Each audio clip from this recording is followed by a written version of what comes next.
इस सत्र में आप सभी श्रोताओं एवं विद्यार्थियों का हार्दिक स्वागत एवं अभिनंदन। दो महायुद्धों के बीच इंग्लैंड की क्या स्थिति थी, इस पर हम चर्चा कर रहे हैं। इस तीसरे वीडियो में हम आगे की उसकी विदेश नीति इंग्लैंड की क्या रही थी, उस पर हम चर्चा करेंगे। सबसे पहले देखेंगे संयुक्त राज्य अमेरिका के साथ उसके क्या संबंध थे, फिर चीन के साथ क्या नीति अपनाई गई, फ़िलिस्तीन जो प्रकरण था जो आज तक चला आ रहा है, उसमें इंग्लैंड ने क्या नीति अपनाई, किस प्रकार से फ़िलिस्तीन की व्यवस्था तय की गई थी, उसका इतिहास हम देखेंगे। मिस्र जो कि इंग्लैंड के अधीन रहा था प्रथम विश्व युद्ध के बाद भी, वहाँ क्या स्थितियाँ थीं। डार्डेनलीज़ जलडमरू मध्य एक प्रकरण बना हुआ था रूस के साथ और अन्य देशों के साथ, किस प्रकार नीति अपनाई ब्रिटेन के द्वारा, किस प्रकार नीति अपनाई गई। ब्रिटिश उपनिवेशों के प्रति ब्रिटेन ने क्या नीति अपनाई थी, इसके ऊपर भी हम चर्चा करेंगे। और इसके बाद अगले वीडियो में भी हमारी चर्चा जारी रहेगी, क्योंकि जैसे मैंने पहले भी चर्चा की थी कि बहुत सारे ज्वलंत मुद्दे जो जर्मनी, इटली और जापान से विशेषकर संबंधित थे, उन ज्वलंत मुद्दों के ऊपर अंतिम वीडियो के अंतिम चौथे भाग में हम विस्तार पूर्वक चर्चा करेंगे। तो आइए शुरुआत करते हैं।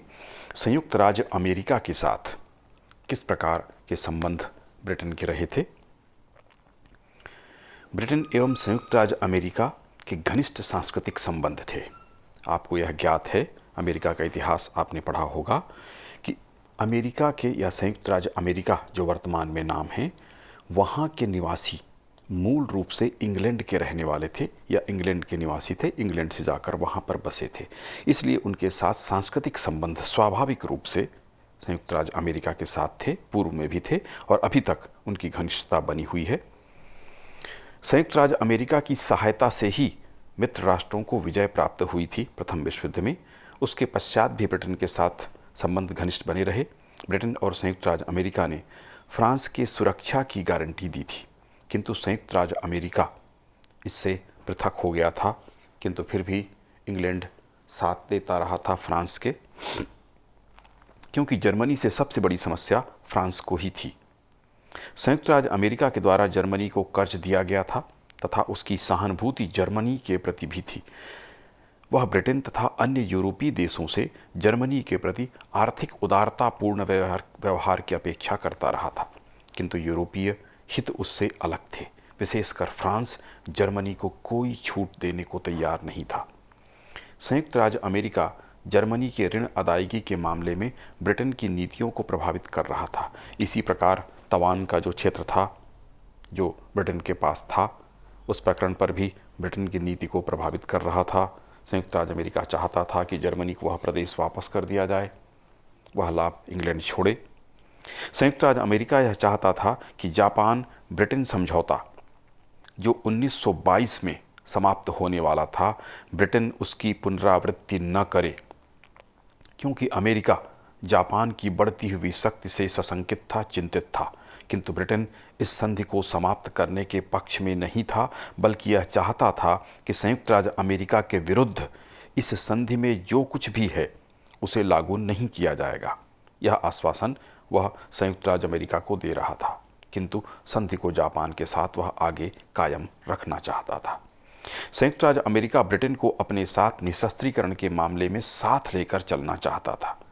ब्रिटेन भी यही चाहता कि निशस्त्रीकरण हो, शांति बनी रहे। तो लगभग दोनों देशों के उद्देश्य एक जैसे थे, कुछ मामलों में आमने सामने भी थे।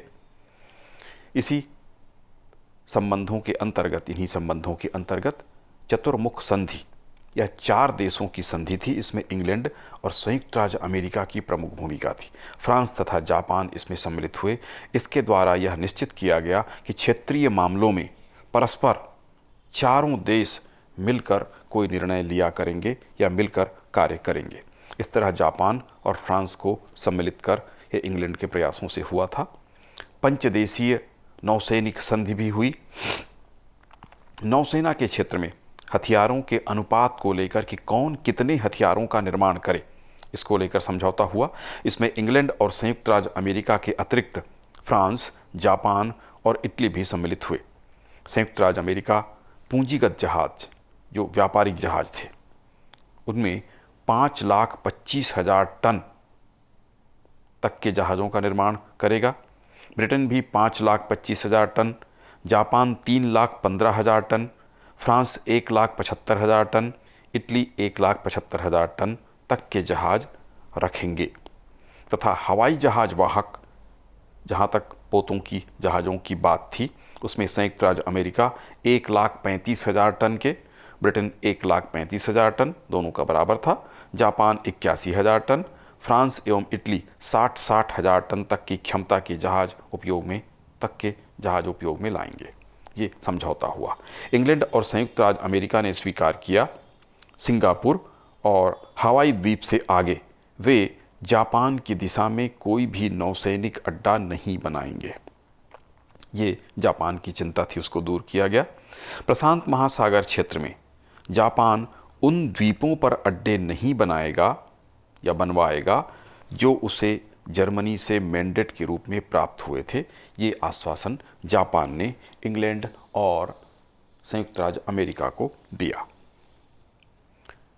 इसके बाद 9 देशों की संधि हुई। 9 देशिक संधि इसको कहा जाता है। 6 फरवरी 1922 को 9 देशों की संधि संपन्न हुई। इन 9 देशों में बेल्जियम, चीन, जापान, संयुक्त राज्य America, England, France, Italy, Netherland और पुर्तगाल सम्मिलित थे। इस संधि में सुदूर पूर्व में यथास्थिति बनाए रखने पर सहमति हुई। सुदूर पूर्व आप जानते होंगे, जापान के आसपास का क्षेत्र, चीन जापान का जो क्षेत्र था। चीन में स्थिति बिगड़ रही थी, उसका अनुचित लाभ कोई भी राष्ट्र नहीं उठाएगा। जापान ने यह तय किया कि वह सांतोंग का क्षेत्र चीन को वापस कर देगा। चीन को सीमा शुल्क में वृद्धि करने की अनुमति दी गई ताकि उसकी स्थिति सुधर सके। सभी शक्तियों ने चीन को आश्वस्त किया कि जो अधिकार उन्हें प्रदान किए गए थे उन्हें वो धीरे धीरे छोड़ते जाएंगे, उस पर विचार करेंगे। संयुक्त राज्य अमेरिका की मांग देख लेते हैं, क्या मांग थी। इंग्लैंड एवं संयुक्त राज्य अमेरिका के बीच बड़े युद्ध पोतों को लेकर समझौता हुआ था, किंतु संयुक्त राज्य अमेरिका की यह मांग थी कि दूसरे छोटे जहाज़ों को लेकर भी ब्रिटेन के साथ समझौता हो जाए, लेकिन ब्रिटेन इसके लिए सहमत नहीं हुआ। 1930 का समझौता। इंग्लैंड में 1929 में मजदूर दल की सरकार बनने पर मैकडोनाल्ड ने वाशिंगटन की यात्रा की, अमेरिका की यात्रा की। अप्रैल 1930 में लंदन में एक नौसेना कॉन्फ्रेंस आयोजित हुआ। इसमें 5 बड़े देशों ने विशाल युद्धपोत न बनाने का निर्णय लिया। फ्रांस और इटली के बीच तो समझौता नहीं हो सका, परंतु ब्रिटेन और संयुक्त राज्य अमेरिका तथा जापान ने अपनी बातें तय कर ली। इसमें संयुक्त राज्य अमेरिका 10, ब्रिटेन 10 और जापान 6, ये अनुपात रहेगा। इस अनुपात में क्रूजर रखेंगे, ये तय किया गया। इस तरह 1930 में ये समझौता हुआ। अब हम देख लेते हैं चीन के साथ किस प्रकार के संबंध थे ब्रिटेन के। चीन में इंग्लैंड को बहुत सारी व्यापारिक एवं अन्य सुविधाएं प्राप्त हुई थीं। इस समय चीन में विदेशियों के विरुद्ध आंदोलन चल रहा था। विशेषकर साम्यवादी दल के लोग इस भावना को उकसाने का प्रयास कर रहे थे। इस समय चैम्बरलेन के द्वारा घोषणा की गई कि चीन को इस बात का अधिकार है कि वह नए कर लगा सकता है तथा सीमा शुल्क में वृद्धि कर सकता है। इसके अतिरिक्त चीन के द्वारा जो मांगें अन्य देशों से की जा रही थीं, उसके विषय में भी चैम्बरलेन ने कहा कि वह उन्हें स्वीकार करें या किया जाना चाहिए। विदेशियों को जो अधिकार चीन में प्राप्त थे उसमें संशोधन किया जाए। पट्टे पर जो जमीन विदेशी देशों को, अन्य देशों को जो प्राप्त हुई थी, उन्हें विदेशियों को लौटा देना चाहिए, ये भी कहा गया। इस घोषणा से इंग्लैंड और चीन के संबंधों में सुधार हुआ तथा जनता में अंग्रेजों के प्रति जो भावनाएं थीं चीन की जनता में, वो ठीक होने लगी। चियांग काई शेक और कम्युनिस्टों के बीच संघर्ष शुरू हो गया। ब्रिटेन के द्वारा अंग्रेजों की रक्षार्थ संघाई में एक सेना भेजी गई, क्योंकि वहाँ अंग्रेज व्यापारी बड़ी संख्या में थे। उनकी सुरक्षा की व्यवस्था इंग्लैंड के द्वारा की गई। अब हम देख लेते हैं फिलिस्तीन या पैलेस्टाइन, जिसको कहा जाता है फिलिस्तीन या पैलेस्टाइन अथवा मध्य पूर्व के साथ ब्रिटेन ने किस प्रकार की नीति का अनुसरण किया। इससे आपको फिलिस्तीन का इतिहास जो अभी भी विवाद की स्थिति है, वहाँ पर फिलिस्तीन और इस्राइल का जो संघर्ष लगातार चल रहा है, आज तक ज्वलंत समस्या के रूप में है। उसकी शुरुआत किस प्रकार से हुई? प्रथम विश्व युद्ध के समय अंग्रेजों ने अरब राष्ट्रीयता को हवा दी तथा उन्हें तुर्क सुल्तान के खिलाफ युद्ध के लिए उकसाया। आपको स्पष्ट होगा कि सऊदी अरब या अरब के जो क्षेत्र है, जो क्षेत्र कहलाता है, वो क्षेत्र तुर्की के अधीन था। तो उन अरब राष्ट्र जो वर्तमान में हैं, उनको ब्रिटेन के द्वारा उकसाया गया और यह घोषणा की गई कि प्रथम विश्व युद्ध के पश्चात तुर्की के अरब क्षेत्रों को स्वाधीनता प्रदान की जाएगी। अरबों के द्वारा यह माना गया कि उसमें फिलिस्तीन भी सम्मिलित होगा। किंतु युद्ध के मध्य में ब्रिटिश सरकार ने बाल्फोर घोषणा की, जिसमें यहूदियों को फिलिस्तीन के क्षेत्र में अपना देश बनाने की आज्ञा दी गई या अनुमति दी गई। 1922 में राष्ट्रसंघ ने ब्रिटेन को फिलिस्तीन का मैंडेट प्रदान किया। मैंडेट आप लोग जानते होंगे, जो राष्ट्रसंघ था उसमें जब कोई नया देश बनने की स्थिति में हो किंतु वह शासन संभालने की स्थिति में न हो, तो ऐसी परिस्थिति में गार्जियन के रूप में, संरक्षक के रूप में शासन किसी देश को दिया जाता था। तो यह फिलिस्तीन का जो क्षेत्र था, इसके अलावा अन्य क्षेत्र भी थे, इसमें इराक भी सम्मिलित था।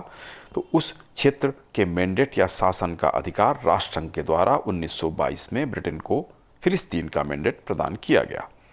बड़ी संख्या में इस समय में आकर यहूदी इस क्षेत्र में बसने लगे। कई यहूदी जो थे वो तेल अवीव के क्षेत्र में आकर बस गए, जो भी फिलिस्तीन से ही संबंधित था। कई यहूदियों ने अपनी खेती का स्थान इसे बनाया, व्यापार उन्होंने शुरू किया।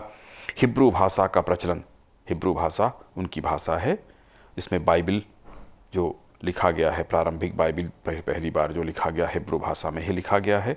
1925 में फिलिस्तीन में हिब्रू विश्वविद्यालय की स्थापना भी यहूदियों के द्वारा की गई। कृषि करने के आधुनिक तरीके इन्होंने अपनाए, व्यापार में भी ये आगे बढ़ने लगे, बड़े समृद्ध होते गए।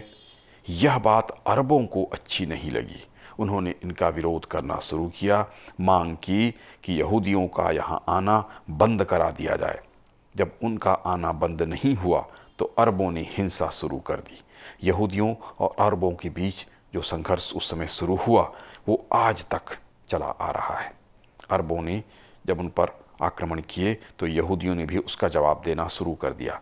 इस प्रकार यहूदियों और अरबों के बीच घृणा बढ़ गई, वे एक दूसरे के दुश्मन बन गए। 1936 तक इतने यहूदी पैलेस्टाइन या फिलिस्तीन में आ गए। विशेषकर जर्मनी में जब हिटलर ने इन यहूदियों पर अत्याचार करना शुरू किया, उनको मारना शुरू किया, तो वे वहाँ से पलायन कर बड़ी संख्या में यहूदी इस क्षेत्र में आकर बस गए।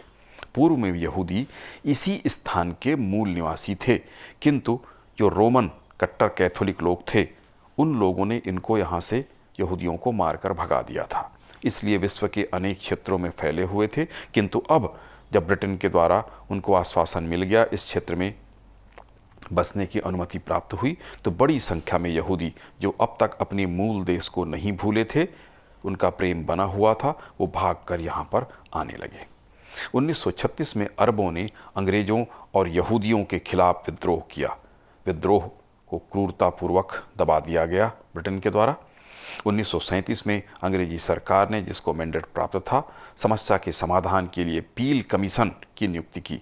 इस कमीशन ने सिफारिश की कि फिलिस्तीन को 3 भागों में विभाजित किया जाए, एक यहूदी क्षेत्र हो, एक अरब लोगों के लिए क्षेत्र हो और एक ब्रिटिश क्षेत्र हो।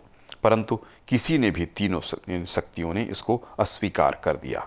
1938 में सर चार्ज वुडहेड के नेतृत्व में अगला कमीशन भेजा गया, परंतु कोई समाधान न निकल सका। 1939 में 17 मई को ब्रिटिश सरकार ने एक वाइट पेपर, जिसको श्वेत पत्र कहा जाता है, स्थिति के स्पष्टीकरण के लिए जारी किया जाता है, आप जानते होंगे, वो जारी किया कि पैलेस्टाइन या फिलिस्तीन एक स्वतंत्र देश होगा, जिसमें राज सत्ता यहूदियों को और अरबों के हाथों में 10 वर्ष के बाद दी जाएगी। अगले 5 वर्ष के लिए आने वाले यहूदियों की संख्या भी तय कर दी गई, वह संख्या 75,000 होगी। फिलिस्तीन में यहूदियों की संख्या का कुल आबादी के 1/3 तक नियत की गई कि 1/3 यहूदी वहाँ होंगे। यहूदियों द्वारा जमीन बड़े पैमाने पर खरीदा जा रहा था, उस पर प्रतिबंध लगाया गया। इस श्वेत पत्र को यहूदियों और अरबों दोनों ने नकार दिया। द्वितीय महायुद्ध प्रारंभ होने तक इस समस्या का कोई समाधान प्राप्त नहीं हुआ। प्रथम विश्व युद्ध के समय अंग्रेजों की लोकप्रियता अरब क्षेत्र में बहुत अधिक थी, क्योंकि अंग्रेजों के द्वारा अरबों को स्वतंत्र देश देने का आश्वासन दिया गया था। किंतु इस काल में फिलिस्तीन प्रकरण जो चल रहा था, जिसकी हमने चर्चा की, उसके कारण उनकी स्थिति खराब होती गई, लोकप्रियता इस क्षेत्र में कम हो गई। अंग्रेजों को फिलिस्तीन के अतिरिक्त इराक और ट्रांस जॉर्डन के क्षेत्र का शासन या मैंडेट भी प्राप्त हुआ था। उसका लाभ उसने उठाया और ट्रांस जॉर्डन के क्षेत्र और इराक को स्वतंत्र घोषित कर दिया, स्वाधीनता उनको दे दी। इस प्रकार पुनः अपनी लोकप्रियता इंग्लैंड ने इस क्षेत्र में प्राप्त की। अब हम देखेंगे मिस्र के साथ इंग्लैंड के क्या संबंध थे, किस प्रकार के संबंध थे। प्रथम विश्व युद्ध के दौरान जब तुर्की धुरी राष्ट्रों की ओर से मित्र राष्ट्रों के खिलाफ युद्ध में सम्मिलित हो गया, इंग्लैंड के खिलाफ हो गया, तब मिस्र का संबंध तुर्की के साथ अंग्रेजों के द्वारा समाप्त कर दिया गया। मिस्र की स्थिति थी कि ब्रिटेन वहाँ पर उपस्थित था, उसकी सेना थी, किंतु तुर्की के साथ मिस्र का संबंध या तुर्की के अधीन उसको माना जाता था। किंतु अब प्रथम विश्व युद्ध के समय मिस्र को तुर्की से आज़ादी दिला दी गई। यद्यपि ब्रिटेन वहाँ पर विद्यमान था, अब ब्रिटेन के संरक्षण में वो आ गया। उस समय के शासक खदीव को पद से हटा दिया गया तथा अहमद फऊद को मिस्र का सुल्तान बनाया गया। अंग्रेज़ों का यहाँ विरोध हो रहा था तथा इसका नेतृत्व जो विरोधी थे उनका जगलुल पासा कर रहा था। प्रथम विश्व युद्ध के पश्चात मिस्र को आज़ादी मिल जाएगी, इस आशा में राष्ट्रवादी शांत बने रहे। किंतु प्रथम विश्व युद्ध की समाप्ति के पश्चात जब उन्हें स्वतंत्रता नहीं मिली, तब राष्ट्रीय आंदोलन पूर्ण गति से प्रारंभ हो गए। पेरिस शांति सम्मेलन में भी राष्ट्रवादियों ने, जगलुल पासा ने अपना एक शिष्टमंडल वहाँ प्रेषित किया, भेजा गया, स्वयं भी उसमें सम्मिलित था। किंतु अंग्रेज़ों के द्वारा उन्हें मार्ग में ही रोक दिया गया, अवरुद्ध किया गया, गिरफ्तार करके उनको माल्टा द्वीप में कैद किया गया। इसकी सूचना जब मिस्र में पहुंची तो इसकी गंभीर प्रतिक्रिया हुई, भयंकर विद्रोह प्रारंभ हो गए। शिष्टमंडल को छोड़ दिया गया तथा एक आयोग नियुक्त किया गया। आयोग के द्वारा कुछ प्रतिबंधों के साथ मिस्र को स्वतंत्रता की सिफारिश की गई, किंतु न तो जनता और न ही अंग्रेज इस हेतु तत्पर हुए, उन्होंने स्वीकार नहीं किया। पुनः विद्रोह प्रारंभ हुए। 1922 में एक घोषणा पत्र प्रकाशित किया गया इंग्लैंड के द्वारा, जिसमें मिस्र को स्वतंत्र मान लिया गया, परंतु कुछ विषयों पर ब्रिटेन का नियंत्रण बना रहा। विदेशी आक्रमण से रक्षा, स्वेज नहर की सुरक्षा, विदेशियों के हित तथा सूडान पर अंग्रेजों का नियंत्रण बना रहा। सुल्तान अहमद फवाद मिस्र का प्रथम सुल्तान बना। 1923 के चुनाव में वफ्त पार्टी के जगलुल पासा चुनाव में विजयी हुआ तथा प्रधानमंत्री बना। उसके प्रधानमंत्री बनते ही ब्रिटेन की सेना को वह मिस्र से बाहर करना चाहता था। इस हेतु वह लंदन गया, किंतु सफलता प्राप्त नहीं हुई। 1924 में सूडान के गवर्नर जनरल सर ली स्टैक की काहिरा में हत्या हो गई। सुल्तान अहमद और प्रधानमंत्री जगलुल पासा ने खेद व्यक्त किया, किंतु इससे अंग्रेज सरकार या इंग्लैंड संतुष्ट नहीं हुए। इंग्लैंड ने मांग की कि मिस्र की सरकार क्षमा याचना करे, पहले तो क्षमा याचना करे, फिर अपराधियों को दंडित किया जाए, फिर राजनीतिक प्रदर्शनों का दमन हो तथा क्षतिपूर्ति के रूप में 5 लाख पाउंड दिया जाए और सूडान से जो मिस्र की सेना सूडान में थी वो वापस बुला ली जाए मिस्र के द्वारा। अंग्रेजी सरकार ने यह भी घोषणा की कि सूडान के क्षेत्र में कपास की खेती का विस्तार किया जाएगा, क्योंकि उससे उनको लाभ प्राप्त होता था, नकदी फसल मानी जाती है। जगलुल पासा ने सारी बातें स्वीकार की, किंतु सूडान संबंधी जो बात थी उसको उसने अस्वीकार किया। किंतु अंग्रेज सरकार इसके लिए सहमत नहीं हुई। सिकंदरिया के क्षेत्र का जो चुंगी घर था, शुल्क लेने का घर था, उस पर इंग्लैंड ने अधिकार कर लिया। जगलुल ने विरोध स्वरूप अपने पद से इस्तीफा दे दिया। नई सरकार ने अंग्रेजी सरकार की सभी बातें स्वीकार की। 1926 के चुनाव में पुनः वफ्त पार्टी को बहुमत मिला, किंतु इस समय तक जगलुल पाशा की मृत्यु हो चुकी थी। अतः नहस पाशा और सिद्दीकी पाशा क्रमशः प्रधानमंत्री बने। 1933 में नसीम पाशा प्रधानमंत्री बना। 1939 में इंग्लैंड और मिस्र के बीच दूसरी संधि हुई। इसके द्वारा इंग्लैंड ने मिस्र को प्रभुता संपन्न राज्य मान लिया, किंतु इस समय भी मिस्र पूर्णतः स्वतंत्र नहीं था। अंग्रेज सेना अभी भी स्वेज नहर की सुरक्षा में बनी हुई थी। युद्धकाल में मिस्र में अंग्रेजी सेना को पूर्ण अधिकार था तथा सूडान पर मिस्र और अंग्रेजों दोनों का संयुक्त अधिकार अभी तक बना हुआ था। इस तरह मिस्र के साथ इंग्लैंड के संबंधों की स्थिति थी। मिस्र ने द्वितीय विश्व युद्ध में अंग्रेजों का भरपूर साथ दिया। अब हम देखेंगे डार्डेनलीज जलडमरू मध्य की क्या स्थिति थी, उसके प्रति क्या नीति थी। यूरोप तथा एशिया के मध्य होने के कारण इस जलडमरू मध्य का अधिक महत्व था। इसको लेकर इंग्लैंड और रूस के बीच लगातार विवाद बना रहा। रूस इस क्षेत्र पर नियंत्रण रखना चाहता था तथा केवल रूसी जहाज एवं तुर्की जहाज ही यहाँ से गुजर सकें, ऐसी उसकी इच्छा या मांग थी। रूस का उद्देश्य अपने लिए खतरे को कम करना था, क्योंकि रूसी तट इससे लगा हुआ था, इसलिए जल सैनिक आक्रमण उसके ऊपर इसी क्षेत्र से हो सकता था। इसलिए वो चाहता था कि यहाँ पर उसका अधिकार हो। दूसरी ओर इंग्लैंड का हिस्स इस बात में था कि उसके जहाज भी इस क्षेत्र से होकर गुजरे तथा इंग्लैंड यह भी चाहता था कि अन्य देशों के जहाज यहाँ प्रवेश न करें, लेकिन इंग्लैंड को अधिकार हो, क्योंकि पूर्व जाने के लिए, भारत की ओर जाने के लिए इसका उपयोग कर सकता था, तुर्की की रक्षा के लिए उपयोग कर सकता था और आवश्यकता पड़ने पर रूस पर आक्रमण भी कर सकता था। प्रथम विश्व युद्ध के दौरान रूस के अधिकार को इस क्षेत्र में स्वीकार किया गया, किंतु वोल्शेविकों ने, जब वोल्शेविक सरकार 1917 में बनी तो उसने इस अधिकार का त्याग कर दिया। तब सबरीज की संधि के द्वारा इस क्षेत्र का निःशस्त्रीकरण किया गया तथा नियंत्रण एक कमीशन को सौंपा गया।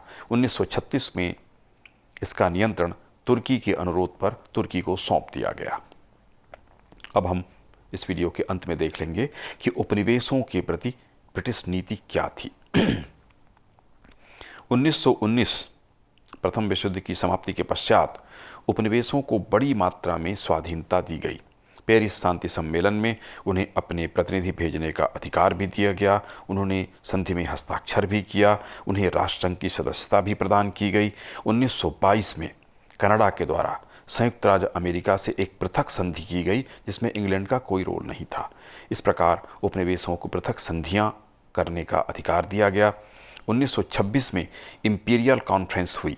इसमें उपनिवेशों की स्थिति पर विचार किया गया। उन्हें ब्रिटिश साम्राज्य का सदस्य स्वीकार किया गया। वह ब्रिटेन के बादशाह को अपना बादशाह या राजा अवश्य मानते थे। 1931 में ब्रिटिश संसद ने एक अधिनियम बनाया। इससे ब्रिटेन का उपनिवेशों के ऊपर से अधिकार पूर्णतः समाप्त हुआ। उपनिवेश से अर्थ सभी उपनिवेशों से नहीं था, उसमें भारत सम्मिलित नहीं था। इसमें कनाडा सम्मिलित था, ऑस्ट्रेलिया सम्मिलित था, दक्षिण अफ्रीका सम्मिलित था, जिनकी स्थिति स्वराज्य की थी। कॉमनवेल्थ ने उसका स्थान लिया, जो उपनिवेशों को ब्रिटेन के साथ जोड़ती थी। इसी प्रकार आयरलैंड में भी प्रगति हुई, जिसकी हम चर्चा पहले वीडियो में कर चुके हैं गृह नीति के अंतर्गत, क्योंकि आयरलैंड इंग्लैंड के भीतर उस समय था, इसलिए विस्तार पूर्वक उस पर हम चर्चा कर चुके हैं। आयरलैंड में भी होम रूल आंदोलन चला था, उसको स्वीकृति दी गई थी, उसको आज़ादी दी गई थी अल्स्टर को छोड़कर। ये चर्चा हम पूर्व में कर चुके हैं। 1934 में एक अधिनियम के द्वारा दक्षिण अफ्रीका के संसद को अपने देश हेतु कानून बनाने का पूर्ण अधिकार प्रदान किया गया। द्वितीय विश्व युद्ध के दौरान भी उपनिवेश युद्ध में सम्मिलित होने के लिए आज़ाद थे, स्वतंत्र बने रहे। आयरलैंड ने तटस्थता की नीति अपनाई।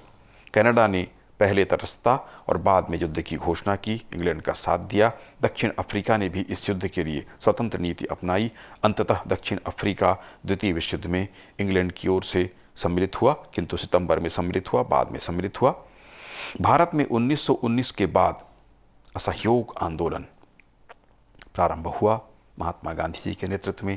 आप सभी इससे परिचित हैं। फिर व्यक्तिगत सत्याग्रह और सत्याग्रह आंदोलन भी चल रहे थे। सविनय अवज्ञा आंदोलन प्रारंभ हुआ और द्वितीय विश्व युद्ध के काल में भारत छोड़ो आंदोलन प्रारंभ हुआ था। 1928 में भारतीयों के द्वारा राष्ट्रीय कांग्रेस जो पार्टी थी उसके द्वारा लाहौर अधिवेशन में आप सभी परिचित हैं पूर्ण स्वराज्य की मांग प्रस्तुत की गई। होम रूल आंदोलन भी हमारे यहाँ चला और द्वितीय विश्व युद्ध के समय भारत छोड़ो आंदोलन प्रारंभ हुआ। भारत के प्रति ब्रिटिश नीति सुधारवादी एवं दमनकारी नीति दोनों थी। कुछ सुधार कुछ अधिकार वो दे रहे थे। 1919 का एक्ट पारित हुआ था। फिर साइमन कमीशन भारत आया था, उसका विरोध भारतीयों ने जमकर किया और उसके बाद 1935 का अधिनियम पारित किया गया। कुछ हद तक कुछ अधिकार भारतीयों को दिए गए थे, किंतु भारतीय अब 1928 से पूर्ण स्वराज्य की मांग कर रहे थे। प्रथम विश्व युद्ध के अनुभव को देखते हुए भारतीयों ने और कांग्रेस पार्टी ने भी जो उस समय थी उसने ये तय किया था कि अब इंग्लैंड के साथ सहयोग न किया जाए बल्कि आंदोलन किया जाए। भारत छोड़ो आंदोलन का आह्वान महात्मा गांधी ने किया। करो या मरो का नारा उस समय दिया गया था। तो ये भारत की स्थिति थी। तो उपनिवेशों की इस तरह की स्थिति थी। अन्य क्षेत्रों में भी उपनिवेश थे। मिस्र के बारे में हम चर्चा कर चुके। कनाडा, ऑस्ट्रेलिया में भी अधिकार ऑस्ट्रेलिया को प्राप्त थे। तो इस प्रकार की उसकी नीति थी। अगले वीडियो में हम जो ज्वलंत प्रकरण हैं, जो विशेषकर इटली, जर्मनी और जापान से संबंधित थे, उनके जो आक्रामक कार्यवाहियाँ थीं, उनके प्रति ब्रिटेन की क्या नीति थी, ठीक द्वितीय विश्व युद्ध के पूर्व में क्या स्थितियाँ थीं, उसके ऊपर हम विस्तारपूर्वक चर्चा करेंगे।